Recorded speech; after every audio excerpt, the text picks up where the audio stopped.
आज की वीडियो में हम क्लास 12 फिजिक्स पूरी किताब के हम 40 महत्वपूर्ण क्या देखेंगे, ऑब्जेक्टिव क्वेश्चन देखेंगे। अगर आपने इन 40 ऑब्जेक्टिव क्वेश्चन को तैयार कर लिया तो आपके इन्हीं में से आ जाएंगे पेपर में। ठीक है, 6 नंबर का अगर आपके एग्जाम में आते हैं तो 6 नंबर आपकी इसी आज की वीडियो में पक्के हो जाएंगे।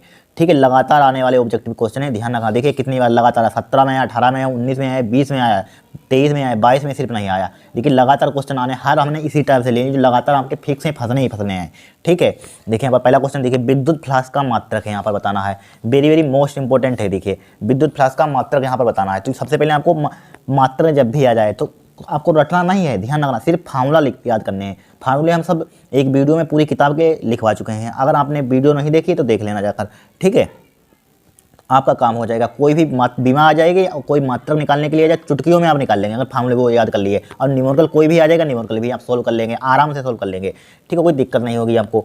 कोई ट्रिकी ज़्यादा न्यूमेरिकल होगा वो भले ना सोल्व हो, लेकिन आप सिंपल होंगे तो सोल्व हो जाएगा। ठीक है, तो यहाँ पर पूछा गया विद्युत फ्लास्क का मात्रक पूछा गया, तो फार्मूला हमने लिखवाया था विद्युत फ्लास्क का फार्मूला। यहाँ पर क्योंकि विद्युत है यानी कि इलेक्ट्रिक, ई लगा देते हैं। आई फाई ई बराबर क्या होता है, E E E E vector dot A vector. यही तो फार्मूला लिखवाया था हमने, लिखवाया था यहाँ पर, ये लिखवाया था हमने फार्मूला।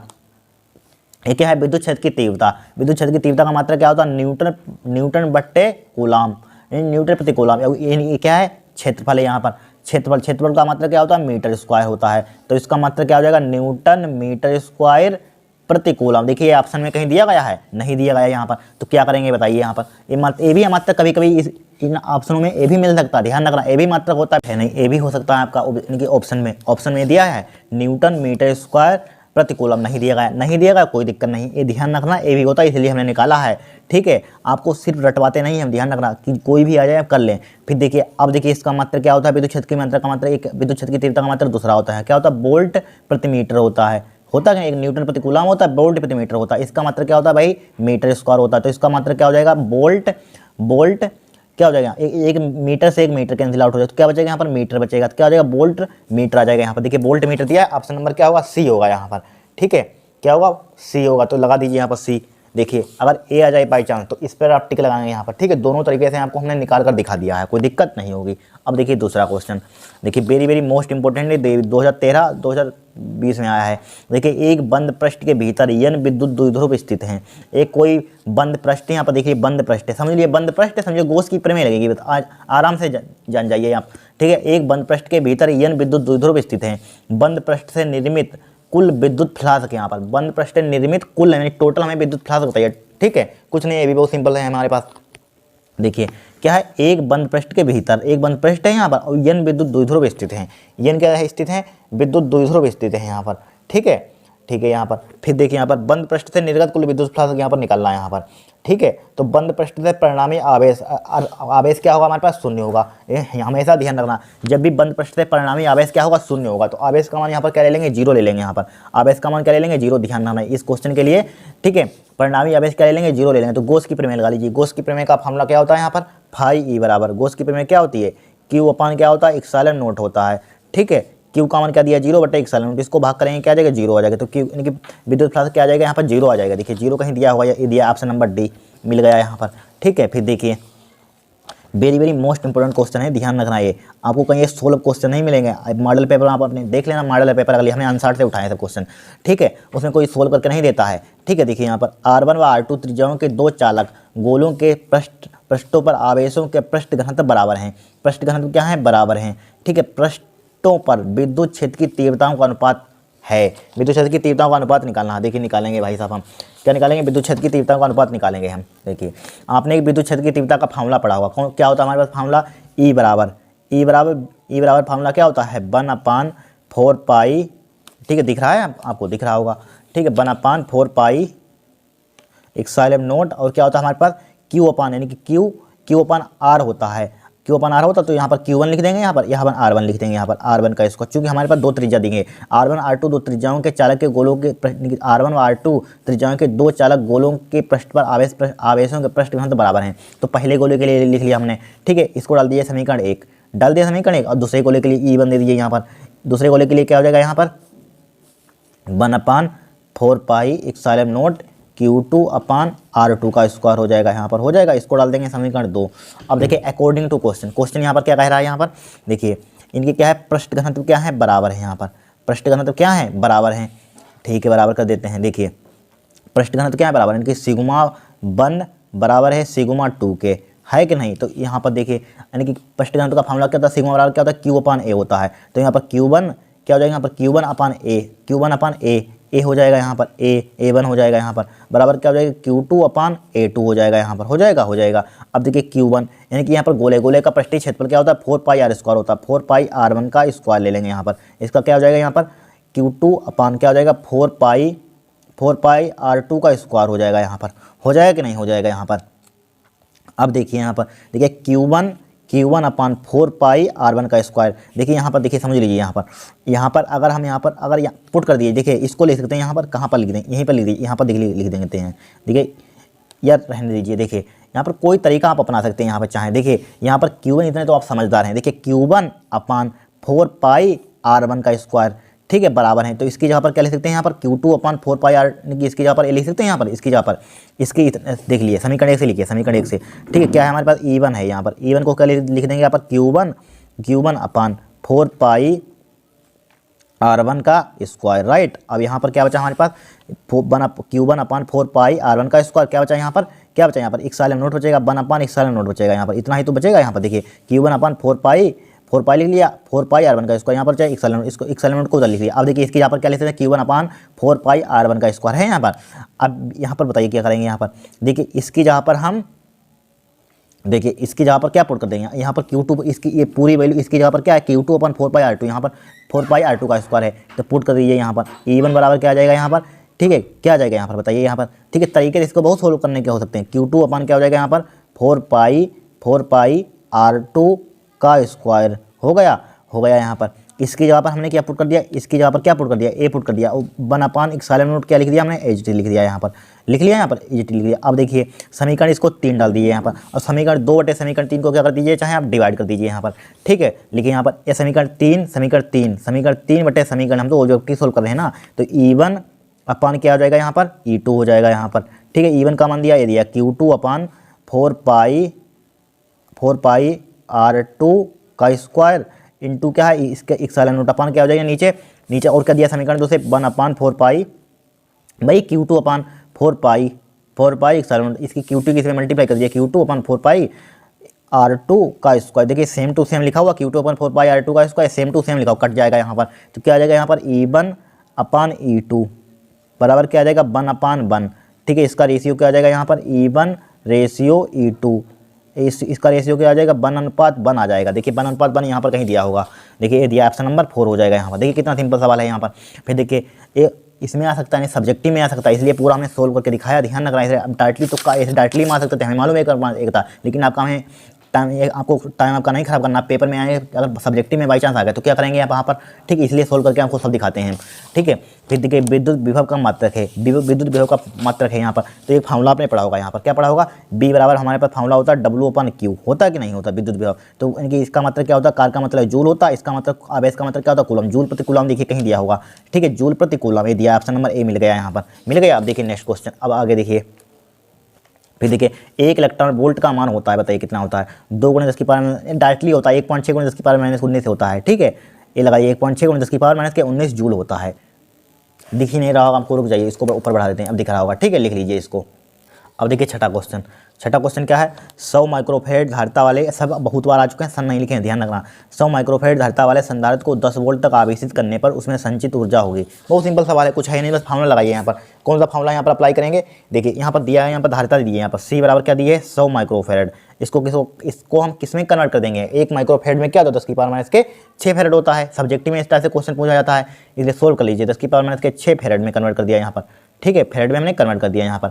और हमें दिया है B का मान दे दिया यहाँ पर, 10 वोल्ट दे दिया यहाँ पर। हमें संचित ऊर्जा U बराबर क्या होता है फॉर्मूला, U बराबर हमारे पास होता है 1/2 CB² होता है, बराबर क्या हो जाएगा 1/2 मल्टीप्लाई C का मान कितना दिया है यहाँ पर, C का मान दिया यहाँ पर दिया है। ठीक है, इसको लेते हैं यहाँ पर, इसको सिंप्लीफाई कर, देखिए यहाँ पर डायरेक्टली लिखे 10⁻⁻6, यहाँ पर आ ही नहीं पाएगा, यहाँ पर मत लिखिए, इधर लिख लीजिए। U बराबर क्या हो जाएगा यहाँ पर 1/2 हो जाएगा मल्टीप्लाई, C का मान क्या है 100 × 10⁻⁻6। ठीक है, गुणा, अब B का मान कितना है 10, 10 का स्क्वायर कितना होता है 100 होता है। ठीक है, तो U बराबर क्या हो जाएगा 1/2 का मतलब 0.5। ठीक है। और 100 यहाँ पर 10 की पावर क्या हो जाएगा 4 हो जाएगा, गुणा 10 की पावर क्या हो जाएगा माइनस का 6 हो जाएगा। तो यहाँ पर u बराबर क्या आ जाएगा 0.5 आ जाएगा यहाँ पर। 10 की पावर 6 में से 4 गया कितना बचेगा 10 की पावर माइनस का 2 बचेगा यहाँ पर, बचा 2।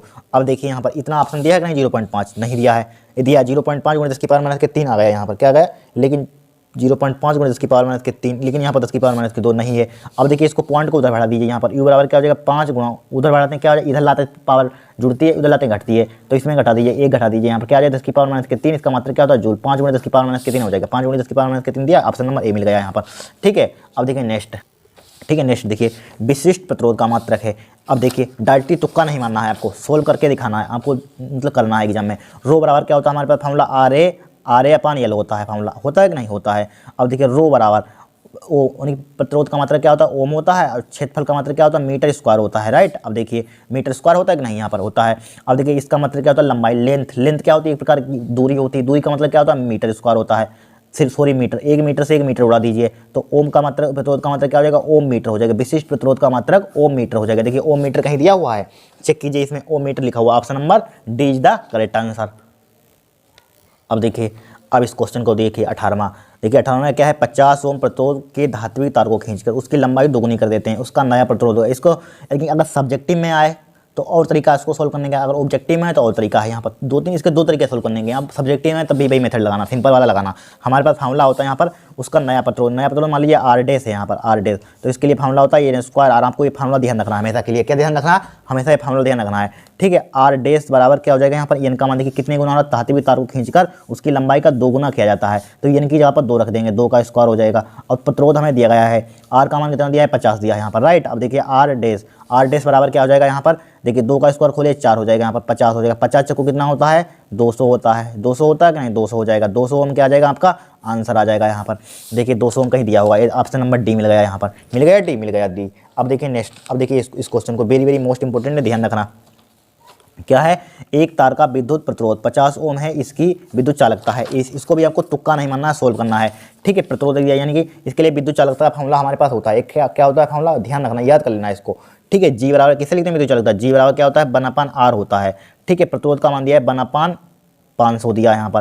ठीक है, आर का मान दिया है 500, इसको भाग कर दीजिए यहाँ पर। ठीक है, यह 1/, इसको भाग कर रुक जाइए 1/5 लिख देंगे इसको, और 10 की पावर ऊपर भेज दिया, 10 की पावर माइनस के 2 पर भेज दिया। अब जी बराबर क्या आएगा, क्या हो जाएगा यहाँ पर, देखिए अगर आपको समझ में ना आए तो एक और जुगाड़ बताते हैं। देखिए 10 से यहाँ पर मल्टीप्लाई कर दीजिए, एक जीरो मतलब कि जीरो से यहाँ पर एक जीरो यहाँ पर मल्टीप्लाई कर दीजिए, 10 से समझिए 10 से मल्टीप्लाई इसमें की और 10 से मल्टीप्लाई इसमें की यहाँ पर। ठीक है, अब देखिए 5 से इसको उड़ा दीजिए, जैसे आपको सिंपल तरीका बता रहे हैं, 5 दूनी 10 हो जाएगा यहाँ पर, और इसको ऊपर ले जाइए तो क्या हो जाएगा 2 गुणा 10 की पावर क्या आ जाएगा उसको ऊपर ले जाइए यहाँ पर, क्या आ जाएगा 10 की पावर माइनस का 3 आ जाएगा यहाँ पर, 10 की पावर माइनस का 3। अब देखिए इसको नीचे ले आइए, जी 2/3 आ जाएगा, नीचे आ जाएगा 0.30, इसको भाग कर दीजिए, 3 के बाद पॉइंट लग जाएगा 0.002। ठीक है, 0.002 ओम इनवर्स हो जाएगा। ठीक है, ओम इनवर्स विद्युत चालकता की यानी कि चालकता की इकाई क्या होती है ओम इनवर्स होती है, ये क्या हो जाएगा आपका आंसर हो जाएगा यहाँ पर। ठीक है, देखिए यहाँ पर 0.022 देखिए यहाँ पर कहीं दिया हुआ है, option number D is the correct answer, D तो होगा यहाँ पर, डी होगा यहाँ पर। फिर देखिए नेक्स्ट क्वेश्चन देखिए, अब देखिए यहाँ पर इसको भी सोल्व करेंगे यहाँ पर। 10वां क्वेश्चन देखिए यहाँ पर। ठीक है, 100 वाट 220 वोल्ट का बल्ब, ठीक है 110 वोल्ट की सप्लाई से जुड़ा है। बल्ब में हमने सब सिंपल कोई ऑब्जेक्टिव नहीं लिया, ध्यान रखना, जो पेपर में टकराएंगे डायरेक्टली वही हमने लिए हैं। ठीक है, डायरेक्टली नहीं मान लिए, वो आते ही नहीं है, फिजिक्स में सबसे ज़्यादा कैलकुलेशन वाले आते हैं ऑब्जेक्टिव, उठा लेना पेपर पिछले सालों के। ठीक है, 100 वाट 220 वोल्ट का बल्ब 110 वोल्ट की सप्लाई से जुड़ा है, बल्ब में वह शक्ति होगी यहाँ पर। तो एक फार्मूला आपने पढ़ा होगा, आर बराबर क्या होता है हमारे पास फार्मूला B² होता है यहाँ पर, फार्मूला होता है B²/P। ठीक है, अब देखिए B का मान क्या दिया है 220 वोल्ट दिया है यहाँ पर, देखिए 100 वाट 200 वोल्ट, इसके लिए पहले सोल्व कर लीजिए।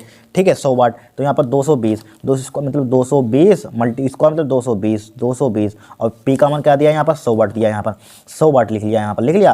तो 2 जीरो से 1 2 जीरो उड़ते, 22 की गुणा कितनी होती है 484 होती, मालूम होनी चाहिए, स्क्वायर आपको मालूम है 484, सही से लिख लिया, आर बराबर 484 ओम। फिर देखिए इसके लिए सोल्व कर लिया, फिर देखिए 110 वोल्ट की सप्लाई से जुड़ा तो बल्ब में व्यय शक्ति होगी, तो यहाँ पर व्यय शक्ति वही शक्ति कितनी पावर, इसके लिए फार्मूला भाई B²/R होता है। ठीक है, B का मान इसके लिए क्या है 110 मतलब कि डबल बार 110 मल्टीप्लाई 110, आर का मान दिया है 484 यहाँ पर लिख लिया। ठीक है, अब देखिए इसको काटिए 484 किससे 11 से कट जाएगा, देखिए 21 से कट जाएगा, 21 दूना 42 यहाँ पर कितने बच जाएंगे यहाँ पर यहाँ पर 42 और 6 48 64 कितने हो रहे, कितने 63 नहीं कटेंगे यहाँ पर। फिर देखिए किससे कट जाए, 22 से कट जाए, 11 दूनी नहीं 21 से तो कटे, 21 से काटिए, 11 से काटिए, 11 दूनी 22, 11 3 33, 11 चौक 44, हाँ कट जाएगा, 11 से काटिए, 11 दशामन 110, 11 दशामन 110, 11 से काटिए, 11 दूनी 22, 11 3 33, 11 चौक 44, ठीक है 11 चौक 44 और कितने बचेगा यहाँ पर 4 बचे, फिर 11 चौक 44 यहाँ पर, फिर काट दीजिए 11 दशामन 110, ठीक है फिर काट दीजिए 11 चौक 44 हो जाएगा यहाँ पर 10 दशामन 100, 10 दशामन 100 हो जाएगा। पी बराबर क्या हो जाएगा 100 बट्टे क्या हो जाएगा 400 का आधा के 4 के, इसको काटेंगे कितना आ जाएगा 25 आ जाएगा यहाँ पर चौथाई। तो 25 क्या होगा बाट क्या होगा आपका आंसर होगा। देखिए 25 बाट कहीं दिया हुआ है, 25 बाट ऑप्शन नंबर क्या हो जाएगा सी हो जाएगा यहाँ पर, ठीक है। फिर देखिए यहाँ पर इस क्वेश्चन को देखिए यहाँ पर, इसको ऊपर बढ़ा देते हैं,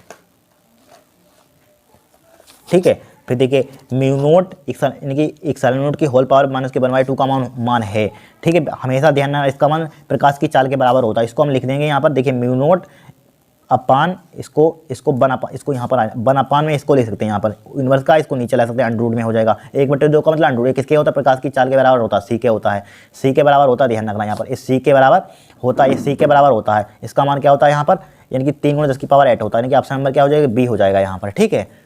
अब देखिए 12वां क्वेश्चन, चुंबकीय क्षेत्र बी के लंबवत बी वेग से चलने वाले आवेश के ऊपर लगने वाले बल एफ का मान है। यहाँ पर क्या होगा एफ बराबर क्यू भी आपने पढ़ा होगा फॉर्मूला, ठीक है। साइन थीटा भी होता है यहाँ पर, ठीक है। फिर देखिए यहाँ पर साइन थीटा नहीं दिया कोई दिक्कत नहीं यहाँ पर, ठीक है। लगने वाले बल यहाँ पर, ठीक है 90 ले लेंगे, साइन 90 का मान कितना होता है यहाँ पर 1 होता है। फिर देखिए ये लंबाई के तार में आई एम्पियर की धारा प्रवाहित हो रही है, तार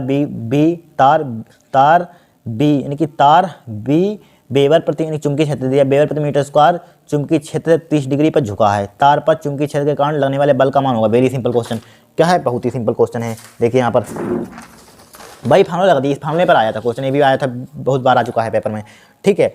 अब देखिए इसके लिए हमारे पास फार्मूला होता है यहाँ पर, कौन सा फार्मूला होता है एफ बराबर आपने फार्मूला पढ़ा होगा बिल साइन थीटा, पढ़ा होगा कि नहीं बिल साइन थीटा, ठीक है साइन थीटा। लेकिन एफ बराबर एफ का मान एफ जी को ले लीजिए यहाँ पर, ठीक है बिल। और देखिए चुंबकीय क्षेत्र बी दिया यहाँ पर, भाई सेम टू सेम धारा भी दी है, भाई लंबाई भी दी, लंबाई ये लिखा हो, ये लंबाई भी भाई सेम टू सेम, ठीक है। तो सेम टू सेम रहेगा यहाँ पर साइन थीटा, थीटा का मान कितना दिया है साइन 30 डिग्री, ठीक है साइन 30 डिग्री बराबर क्या हो जाएगा बिल साइन 30 का मान कितना होता है 1/2 होता है, ठीक है। तो इसका मान क्या आ जाएगा एफ बराबर BIL बिल/2 यानी कि B/I/L/2 यानी कि इसका मतलब क्या हो जाएगा न्यूटन, ये क्या हो जाएगा आपका आंसर हो जाएगा। देखिए कहीं दिया हुआ है लिखा हुआ IVL/2, ऑप्शन नंबर क्या हो जाएगा बी हो जाएगा यहाँ पर, ठीक है। बी क्या चुंबकीय क्षेत्र धारा है, ये लंबाई है, राइट। अब देखिए यहाँ पर, अब देखिए निम्नलिखित में से किस मीटर का प्रतिरोध उच्चतम होगा, बताइए किसका होगा। वेरी मोस्ट इंपॉर्टेंट, ये इसका आपको कमेंट करेंगे आप, ठीक है। इसका क्या होगा कमेंट करना है, लिख लीजिए कहीं यहाँ पर, देखिए बता देते हैं इसको हम, ठीक है। लिख लीजिए यहाँ पर क्या होता है मीटर का होता है, गैल्वेनोमीटर का होता है, वोल्ट मीटर क्या होता है मिली मीटर का होता है। हमेशा ध्यान रखना वोल्ट मीटर का प्रतिरोध उच्च होता है, वोल्ट मीटर यही लिखा हुआ है, ये लिखा हुआ है वोल्ट मीटर का प्रतिरोध, ठीक है। फिर देखिए यहाँ पर, फिर देखिए एक समान चुंबकीय क्षेत्र में किसी आवेशित कण के वृत्तिपथ की त्रिज्या अनुक्रमानुपाती होती है, ठीक है। वृत्तिपथ की त्रिज्या अनुक्रमानुपाती होती है, ये बताना है यहाँ पर, बताइए किसके होती है। वेरी मोस्ट इंपॉर्टेंट क्वेश्चन है यहाँ पर, ठीक है बहुत इंपॉर्टेंट क्वेश्चन है, ध्यान रखना, ठीक है। लिख लीजिए यहाँ पर इसका ऑप्शन होगा बी होगा यहाँ पर, ठीक है। क्या होगा यहाँ पर एक समान, इसका बी होगा, बी लगा दीजिए यहाँ पर, ठीक है। यानी कि कण के संवेग के यहाँ पर चुंबकीय क्षेत्र की तीव्रता के कण की ऊर्जा के यहाँ पर, ठीक है बी ही लगा लीजिए यहाँ पर, बी ही होगा यहाँ पर, ठीक है। क्या होगा ऑप्शन नंबर बी लगा दिए, कण के संवेग क्या होगा यहाँ पर, ठीक है। फिर देखिए यहाँ पर इसको ऊपर बढ़ा देते हैं, देखिए नहीं रहा होगा आपको, रुक जाइए इसको ऊपर बढ़ा लेते हैं, अब सही है।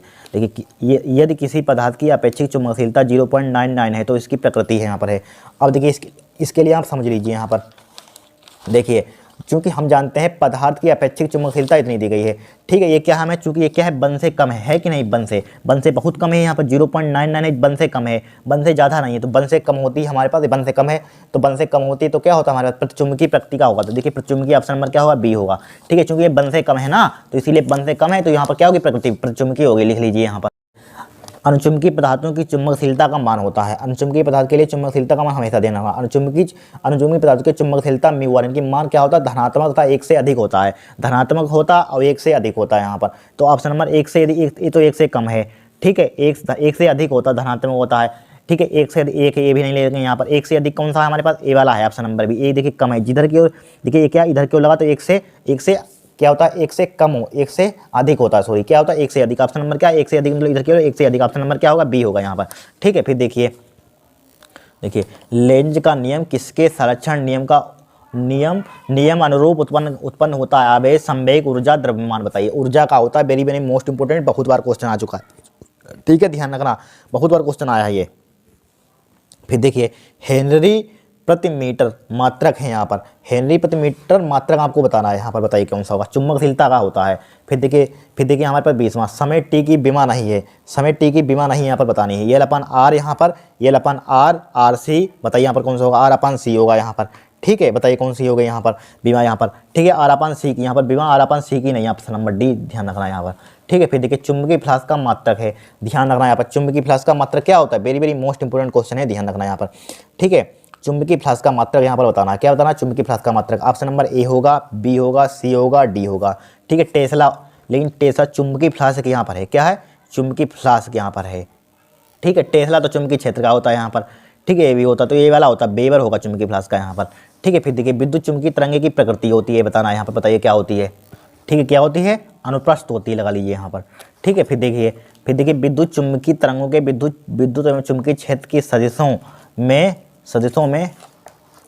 में कालांतर होता है। कालांतर कितना होता है बताइए यहाँ पर? सदिशों में कालांतर होता है। Very very most important question है, बताइए यहाँ पर, इसका आप कमेंट करेंगे यहाँ पर, ठीक है। सदिशों में कितना होता है कालांतर, ठीक है। विद्युत चुंबकीय तरंगों के विद्युत चुंबकीय क्षेत्र के सदिशों में कालांतर होता है, ठीक है, कमेंट करेंगे यहाँ पर, बहुत सिंपल है। यहाँ 24वां देखिए, इसको आप कमेंट करना है यहाँ पर, ठीक है, कि क्या होता है। अब देखिए 24वां, वोल्ट मीटर द्वारा मापे गए प्रत्यावर्ती धारा के मेंस का विभव 200 वोल्ट प्राप्त होता है, तो इस विभव का वर्ग माध्य मूल मान होगा। वेरी सिंपल क्वेश्चन है, क्या है? बहुत सिंपल है, क्योंकि हमें दे दिया यहाँ पर, इसको इधर यहाँ पर सोल्व कर देते हैं। क्या दे दिया यहाँ पर? देखिए यहाँ पर विभव 200 वोल्ट, यानी कि बी नोट का मान समझ लीजिए दे दिया यहाँ पर। बी नोट का मान कितना दे दिया यहाँ पर? बी नोट का मान 200 वोल्ट दे दिया यहाँ पर, ठीक है। वर्ग रूट में इसको, यानी कि BRMS का आपने फॉर्मूला पढ़ा होगा। BRMS का फॉर्मूला क्या होता है? बी नोट अपन √2 होता है, ठीक है। अब बी नोट का मान कितना दिया? 200 दे दिया यहाँ पर, ठीक है। अब यहाँ पर √2 ज्यों का त्यों लिखा हमने, √2 एज इट इज लिखा है यहाँ पर। अब √2 के हर के संयुग्मी गुणा भाग कर दीजिए, √2 से ऊपर मल्टीप्लाई कर दीजिए और √2 से नीचे भाग कर दीजिए यहाँ पर, ठीक है। अब √2 की मल्टीप्लाई करेंगे कितना आ जाएगा यहाँ पर, ठीक है, बताइए यहाँ पर √2 की मल्टीप्लाई करेंगे कितना आ जाएगा? ओनली 2, 2 से 2 उड़ा दीजिए इसको, तो क्या आ जाएगा? 100 √2 आ जाएगा यहाँ पर, क्या आ जाएगा? 100 √2, ठीक है। 100 √2 देखिए कहीं ऑप्शन में दिया हुआ है, ऑप्शन नंबर बी मिल गया यहाँ पर। फिर देखिए, ठीक है, ज़्यादातर न्यूमेरिकल वाले क्वेश्चन लिए जो सबसे ज़्यादा आपके एग्जाम में आता है, ठीक है, ध्यान रखना, कोई सिंपल नहीं लेते हैं हम, ठीक है। एक कुंडली के सिरों के बीच 400 वोल्ट का प्रत्यावर्ती वोल्टेज लगाने पर इसमें 80 मिली एम्पियर की धारा प्रवाहित होती है। कुंडली का प्रेरण प्रतिघात होगा। कुंडली का क्या निकालना हमें यहाँ पर? प्रेरण प्रतिघात निकालना है। बहुत ही सिंपल सवाल है। 2022 में भी आया था क्वेश्चन, 22 में भी आया, 20 में भी आया, ये वाला क्वेश्चन ध्यान रखना, 22 में भी आया, 20 में आया, ठीक है, बहुत इंपॉर्टेंट क्वेश्चन है यहाँ पर। तो इसके लिए फार्मूला होता है हमारे पास, क्या होता है फार्मूला? देखिए यहाँ पर सोल्व कर देते हैं। इसके लिए फार्मूला हमारे पास, चूंकि हमें क्या दिया है, देखिए सिरों के, ये फार्मूला डायरेक्टली होता है हमारे पास। क्या फार्मूला होता है यहाँ पर लिख लीजिए, बी बराबर होता है हमारे पास, बी बराबर क्या होता है? IXL होता है, ये वाला फार्मूला है, ठीक है। आई का मान देखिए यहाँ पर, एक्सेल का फार्मूला आपने पढ़ा होगा।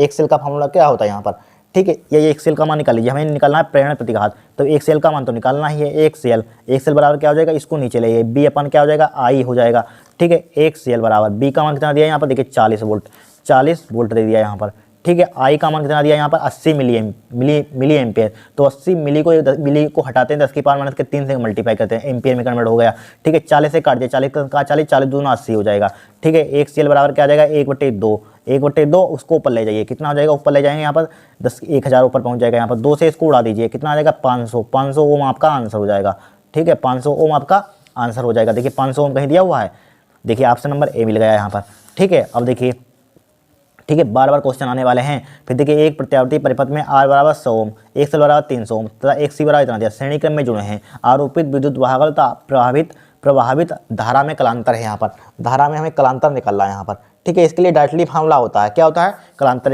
10φ बराबर, यहाँ पर इधर सोल्व कर देते हैं, 10φ बराबर होता है फार्मूला, 10φ बराबर क्या होता है? XL माइनस का XC/R होता है, यही तो फार्मूला होता है, XL माइनस XC/R। अब देखिए 10φ XL का मान कितना दिया? 200 पुट कर दिया यहाँ पर। XC का मान कितना दिया यहाँ पर? 300, यहाँ पर 200 तो निगेटिव आ जाएगा, यहाँ पर 200 दिया, यहाँ पर 300 दिया, यहाँ पर रुक जाइए, हाँ XL का मान कितना दिया? XL का मान 300 दिया, 300 है यहाँ पर वही तो, यानी कि XC का मान कितना दिया? 200 दे दिया यहाँ पर, ठीक है। R का मान कितना दिया? 100 दे दिया यहाँ पर, ठीक है। तो 10φ 300 में से 200 का कितना बचेगा? 100 100/100, 100 से 100 उड़ाइए, कितना बचेगा? 1। 10 के मान में बन किसका मान होता है जनाब बताना? कितना होता है 10 45 का मान होता है 10 45 हो जाएगा 10 45 डिग्री, 10 से 10 उड़ा दीजिए तो फाई का मान यहाँ पर कितना आ जाएगा 45 डिग्री हो जाएगा। ठीक है, दिस इज आंसर आपका हो जाएगा। कालांतर कितना हो जाएगा 45 डिग्री। देखिए 45 डिग्री क्या हो जाएगा, सी ऑप्शन। फिर देखिए 200 ओम, सब पेपर में बार बार आंसर से उठाएं, ध्यान रखा। 200 ओम प्रतिरोध तथा 1 हेनरी प्रेरकत्व के श्रेणी संयोजन पर प्रत्यावर्ती वोल्टता बी बराबर इतना इतना लगाई गई है। बी तथा आई के बीच कालांतर होगा, इसका आप कमेंट करेंगे यहाँ पर। ठीक है, बहुत सिंपल सवाल है, यहाँ पर कुछ है नहीं। इसके आपको एक फार्मूला आपको यहाँ पर एक फार्मूला आपको याद होना चाहिए यहाँ पर। ठीक है, क्या होता है फार्मूला, इसकी तुलना करेंगे यहाँ पर, इसकी तुलना करेंगे, इसकी कंपेयरिंग करेंगे। बी बराबर B naught sine omega T से इसकी तुलना करेंगे यहाँ पर। बी बराबर B naught sine omega T से इसकी तुलना कर, सोल्व कर लीजिए। बी बराबर क्या होता है B naught sine omega T से। ओमेगा का मान कितना दिया 2, बी नोट का मान कितना दिया 10√2, अब यहाँ पर 10√2 राइट, 10√2 दे दिया यहाँ पर। अब यहाँ पर ओमेगा का मान कितना दिया यहाँ पर 200 दे दिया यहाँ पर, 200 लिख लिया यहाँ पर, लिख लिया। अब हमें क्या निकालना है, कालांतर इसमें भी निकालना। इसके लिए फार्मूला होता है 10 फाई बराबर हमारे पास होता है, क्या होता है 10 फाई बराबर omega L upon R, omega L upon R होता है।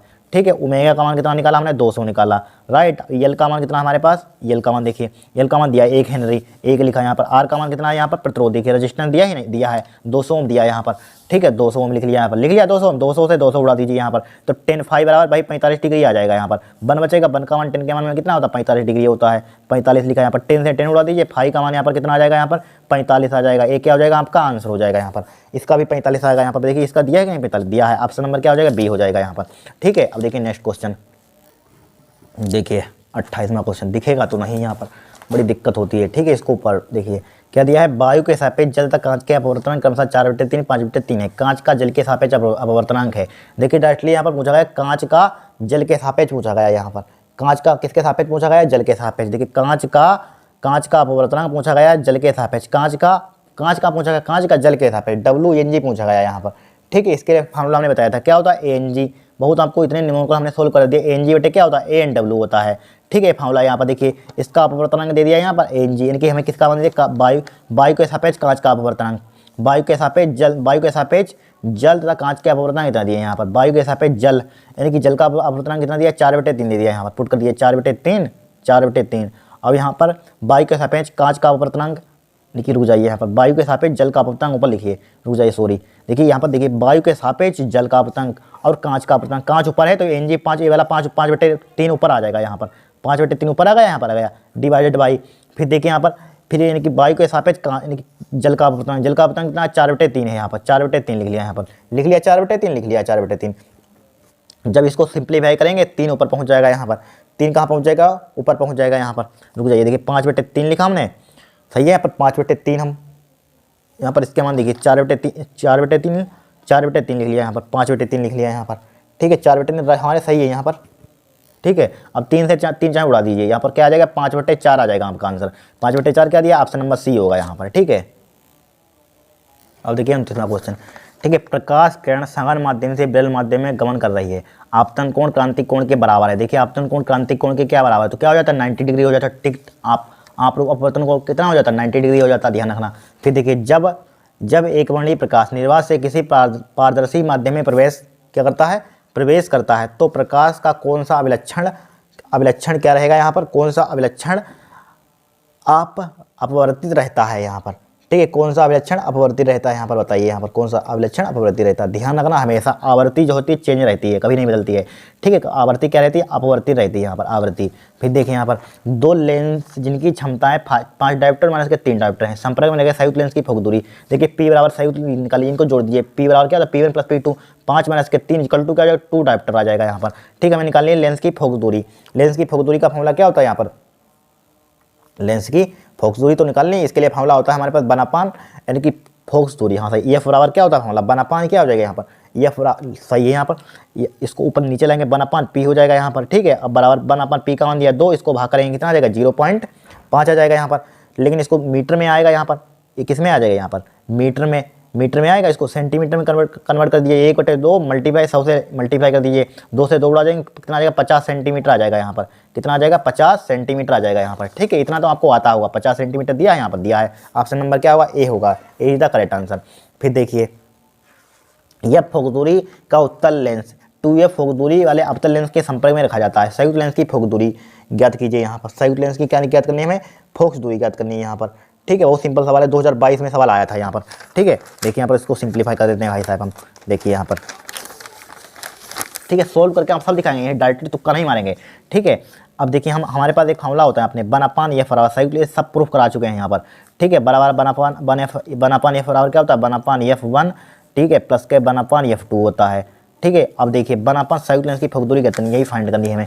तो वन अपान एफ बराबर वन अपान एफ वन का मान, एफ वन का मान देखिए कितना दिया है, एफ वन का मान कितना, एफ फोक दूरी का उत्तल लेंस, टू एफ फोक दूरी वाले उत्तल लेंस अपने में, तो एफ दिया है यहाँ पर। देखिए यहाँ पर उत्तल लेंस से, यहाँ पर उत्तल लेंस की फोक दूरी क्या लेते हैं, पॉजिटिव लेते हैं, मालूम होगा आपको। ठीक है, वन अपान एफ हो जाएगा। अब अवतल लेंस की फोक दूरी क्या लेते हैं जरा बताना हमें। ठीक है, अवतल लेंस की फोक दूरी क्या लेते हैं, निगेटिव लेते हैं, तो क्या हो जाएगा, वन अपान माइनस के टू एफ हो जाएगा यहाँ पर। हो गया, हो गया। अब देखिए वन अपान एफ, इसका एलसीएम कितना आ जाएगा यहाँ पर, एफ और टू एफ का एलसीएम कितना आ जाएगा, टू एफ हो जाएगा यहाँ पर। ठीक है, अब देखिए इसको भाग करेंगे एफ से, टू हो जाएगा माइनस का, और टू से टू कट जाएगा, प्लस माइनस माइनस हो जाएगा, टू से टू तो बना जाएगा बराबर क्या हो जाएगा, दो में से एक कितना बचेगा, एक बचेगा, एक बटे क्या हो जाएगा, टू एफ हो जाएगा। ठीक है, टू एफ हो गया यहाँ पर, हो गया यहाँ पर। अब इसकी उल्टा कर दीजिए, एफ बराबर क्या हो जाएगा, टू एफ हो जाएगा यहाँ पर। ठीक है, इसको एक जैसा लग रहा है, उसको कैपिटल एफ चाहे लिख लीजिए यहाँ पर, कैपिटल एफ लिख लीजिए जिससे कि एक जैसा ना लगे। ठीक है, क्योंकि स्मॉल एफ दी गई है ना इसमें, तो एफ कैपिटल एफ लिख लीजिए। कैपिटल एफ की फोक दूरी का है टू एफ आ गई यहाँ पर, टू एफ देखिए दिए गए, दी गई, प्लस का टू एफ आ गई यहाँ पर। ठीक है, प्लस का टू एफ आ गई हमारे पास, ये आंसर हो गया। अब देखिए, देखिए वायु में प्रकाश की चाल 3 × 10⁸ मीटर पर सेकंड है। 1.5 अपवर्तनांक वाले कांच में कांच में प्रकाश की चाल होगी। कांच में हमें निकालनी है प्रकाश की चाल, यानी कि इसके लिए फॉर्मूला होता है कांच में प्रकाश की चाल, यानी ग्लास कांच में। ठीक है, कांच में, इसके लिए बीजी अपन क्या होता है, यानी कि वायु में प्रकाश की चाल अपन क्या होता है, अपवर्तनांक हो जाता है। वायु में प्रकाश की चाल क्या, वायु में प्रकाश की चाल कितनी दी गई, 3 × 10⁸ दी गई है। अपवर्तनांक जरा बताना कितना दिया गया यहाँ पर, 1.5 दी दिया है यहाँ पर। ठीक है, पॉइंट हटाइए, यहाँ पर जीरो बढ़ा लीजिए, यहाँ पर 15 से उसको उड़ा दीजिए, क्या आ जाएगा, 2 × 10⁸ आ जाएगा। 2 × 10⁸, देखिए 2 × 10⁸ कहीं दिया है, 2 × 10⁸ है ही नहीं इसमें, ऑप्शन है ही। ठीक है, 2 × 10⁸ तो आएगा ही यहाँ पर। ठीक है, इसमें दिया है कि नहीं, 2 गुणा, इसमें 6 यहाँ पर 8 कर लीजिए यहाँ पर। ठीक है, हमसे गलती से लिख गया होगा, 2 × 10⁸ ऑप्शन नंबर क्या होगा, बी ही होगा आपका। ठीक है, ऑप्शन नंबर क्या होगा, बी होगा यहाँ पर, 2 × 10⁸ मीटर पर सेकंड। अब देखिए नेक्स्ट क्वेश्चन देखेंगे। देखिए 34वां क्वेश्चन, एक प्रकाशकण पुंज वायु से जल में प्रवेश करती है, निम्नलिखित में से कौन सा अपवर्तित रहेगा, बताइए कौन अपवर्तित रहेगा, बता चुके हैं भाई, यहाँ आवृत्ति कहीं लिखी होगी, ये लिखी हुई है ऑप्शन नंबर डी। ठीक है, फिर देखिए दो स्रोत कला समृद्ध होते हैं, दो स्रोत क्या होते हैं, कला समृद्ध होते हैं यहाँ पर। ठीक है, यदि वे तरंगे उत्पन्न करते हैं, बताइए। ठीक है, तरंगे उत्पन्न, एक समान तरंगदैर्घ्य, एक समान वेग, एक समान आवृत्ति, नियत कालांतर, हमेशा ध्यान रखना, नियत कालांतर। ठीक है, आपने पढ़ा होगा, कोहेरेंट इसको तो बोलते हैं, कोहेरेंट सोर्सेज इंग्लिश में। ठीक है, ऑप्शन नंबर क्या होगा, डी होगा यहाँ पर। ठीक है, क्या होगा, डी होगा। Very very most important question है, ध्यान रखना, इस टाइप से हमको कहीं क्वेश्चन मिलेगा नहीं। ठीक है, फिर देखिए नेक्स्ट, फोटॉन की गति द्रव्यमान का सूत्र या मूल है। सूत्र मतलब मूल क्या होता है यहाँ पर, H/c लैम्डा होता है, हमेशा ध्यान रखना, डी होगा ऑप्शन इसका। क्या होगा यहाँ पर, इसका ऑप्शन नंबर क्या होगा, डी होगा। फिर देखिए, यदि किसी कण का संवेग दोगुना कर दिया जाए तो उसकी द्विब्रोली तरंगदैर्घ्य होगी। ठीक है, संवेग क्या कर दिया है, दोगुना कर दिया है, तो द्विब्रोली तरंगदैर्घ्य यहाँ पर फाइंड करनी है यहाँ पर। ठीक है, कुछ नहीं, यहाँ पर आपने पढ़ा होगा लैम्डा बराबर फार्मूला, लैम्डा बराबर क्या होता है, H/p होता है। ठीक है, यही तो फार्मूला होता है यहाँ पर, ये होता है। ठीक है, संवेग क्या कर दिया जाए यहाँ पर, संवेग दोगुना कर दिया जाए, यानी कि p बराबर क्या कर दिया जाए यहाँ पर, दोगुना, 2p कर दिया, मान लीजिए p डैश यहाँ पर मान लिया यहाँ पर। ठीक है, अब देखिए यहाँ पर तो दोगुना कर देंगे यहाँ पर, तो तरंगदैर्घ्य बदल जाएगी, तो लैम्डा डैश, तो हमें तरंगदैर्घ्य लैम्डा डैश बराबर क्या हो जाएगा यहाँ पर, क्या हो जाएगा यहाँ पर, चाहे यहाँ पर p, हाँ p तो यहाँ पर क्या हो जाएगा, लैम्डा डैश बराबर क्या हो जाएगा, H/p की जहाँ पर 2p पुट कर दिया, 2p पुट कर दिया यहाँ पर p की जहाँ पर। ठीक है, 2p हमने पुट कर दिया यहाँ पर। ठीक है, चाहे यहाँ पर सही है 2p। अब देखिए H/p किसके बराबर है, H/p, ये देखिए H/p किसके बराबर है, लैम्डा के, तो क्या हो जाएगा, λ/2, तो तरंगदैर्घ्य हमारे पास क्या हो जाएगी यहाँ पर, आधी हो जाएगी। देखिए आधी, ऑप्शन नंबर क्या हो जाएगा, डी हो जाएगा यहाँ पर। ठीक है, क्या हो जाएगा हमारे पास, डी हो जाएगा यहाँ पर। ठीक है, फिर देखिए निम्नलिखित कण एक ही नियत वेग से गतिमान अधिकतम द्विब्रोली तरंगदैर्घ्य वाला कण है। यहाँ पर हमेशा ध्यान रखना, इलेक्ट्रॉन दिया होगा यहाँ पर, इलेक्ट्रॉन, देखिए इलेक्ट्रॉन होगा यहाँ पर, क्या होगा, इलेक्ट्रॉन। ठीक है, फिर देखिए यहाँ पर बोहर की, यहाँ पर आपको दिखेगा नहीं, उसको रुक जाइए। देखिए बोहर की प्रथम तीन त्रिज्याओं का अनुपात है। ठीक है, 3 त्रिज्याओं का यहाँ पर अनुपात फाइंड करना है। हम जानते हैं त्रिज्या समानुपाती होती है बर्गिन स्क्वायर के। यहाँ पर प्रथम 3, तो यहाँ पर 1 लिखेंगे, तो 1 यहाँ पर रेशियो को क्या हो जाएगा, यहाँ पर रुक जाइए, R1 यहाँ पर लिख दें, R1 ratio R2 ratio R3, तो यहाँ पर 1 रखिए एक बार, 1, तो 1 का स्क्वायर कितना हो जाएगा, 1। ठीक है, 1 हो जाएगा यहाँ पर, ठीक है। फिर यहाँ पर 2 3 बोला, प्रथम 3 2 3 रख दीजिए यहाँ पर, 2 रखिए यहाँ पर, 2 का स्क्वायर कितना हो जाएगा 4, यहाँ पर 3 रखिए तो 3 का स्क्वायर कितना हो जाएगा 9 हो जाएगा, 1 अनुपात 4 अनुपात 9। ऑप्शन नंबर क्या होगा, सी होगा यहाँ पर, ठीक है। फिर देखिए यदि λ1 λ2 λ3 क्रमशः दृश्य प्रकाश एक्सकिरण है तथा सूक्ष्म तरंगें की तरंगदैर्घ्य निरूपित करती हैं यहाँ पर, ठीक है, निरूपित करती हैं यहाँ पर, ये बताना है यहाँ पर, बताइए कौन सा होगा हमारे पास, ठीक है। डी यानी कि यहाँ पर ऑप्शन यहाँ पर बताना है यहाँ पर क्या होगा, ठीक है। बहुत सिंपल क्वेश्चन है, ध्यान रखना यहाँ पर, ठीक है। अब देखिए यहाँ पर, ठीक है, ऑप्शन नंबर क्या होगा, सी होगा, ध्यान रखना। देखिए सबसे ज़्यादा किसकी तरंगदैर्घ्य किसकी होती है मालूम है, सूक्ष्म तरंगे की तरंगदैर्घ्य सबसे ज़्यादा होती है, फिर उससे कम होती है हमारे पास किसकी होती है, दृश्य तरंगे की, दृश्य प्रकाश की होती है, ठीक है, दृश्य प्रकाश की λ1, फिर उससे कम होती है हमारे पास यानी कि किसकी होती है, एक्स किरणों की, यानी ऑप्शन नंबर क्या हो जाएगा हमारे पास, इसी प्रकार सी सही हो जाएगा यहाँ पर, ठीक है। ये हमारे 40 ऑब्जेक्टिव क्वेश्चन होंगे, वेरी वेरी मोस्ट इंपॉर्टेंट लिए हैं, आपको भी दिख रहा है, ठीक है। ऐसे तुक्का मारने वाले नहीं लिए यहाँ पर, इनको अगर आपने सोल्व कर लिया, न्यूमेरिकल वाला कोई आएगा, न्यूमेरिकल सब्जेक्टिव में आएगा तब भी आपका, अगर इनसे अगर न्यूमेरिकल वाला कोई आ गया ऑब्जेक्टिव तो आपसे छूटेगा नहीं, तुरंत आप कर देंगे यहाँ पर, ठीक है, इतना हमें भरोसा है, ठीक है। इनको आपको कर लेना है, वेरी वेरी मोस्ट इंपॉर्टेंट है, ठीक है। आज के लिए इतना है, नेक्स्ट क्लास में और इंपॉर्टेंट क्वेश्चन देखें, ठीक है। अगर आपको वीडियो पसंद आई हो तो चैनल को सब्सक्राइब करना, वीडियो को लाइक करना।